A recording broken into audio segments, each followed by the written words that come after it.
November மாதம் 5ஆம் தேதிக்குரிய பரலோக மன்னா. எபிரேயர் 10ஆம் அதிகாரம் 21ஆம் வசனம் மற்றும் 22ஆம் வசனம். தேவனுடைய வீட்டின் மேல் அதிகாரியான மகா ஆசாரியர் நமக்கு ஒருவர் இருக்கிறபடியினாலும் உண்மையுள்ள இருதயத்தோடும் விசுவாசத்தின் பூரண நிச்சயத்தோடும் சேரக்கடவோம். வசனங்களுக்குரிய விளக்கம். ஒரு நல்ல காரியத்தை செய்ய நினைத்த தேவன் ஒருபோதும் மனமாற மாட்டார். ஆகிலும் நம் இருதயம் எப்பொழுதும் அவருடன் ஐக்கப்பட்டிருக்க வேண்டும்.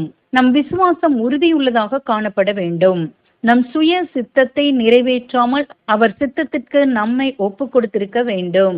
இவ்விதம் நாம் ஜீவிக்கும் போது விசுவாசத்தின் முழு நம்பிக்கை நமக்கு உண்டாகி தேவன் தமது வாக்குத்தத்தத்தில் மனம் மாறாதவர் என்று நம்ப செய்யும். அவர் வாக்குத்தத்தங்கள் மேலானவைகள்.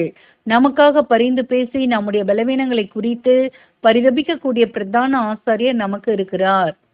ஆமேன்.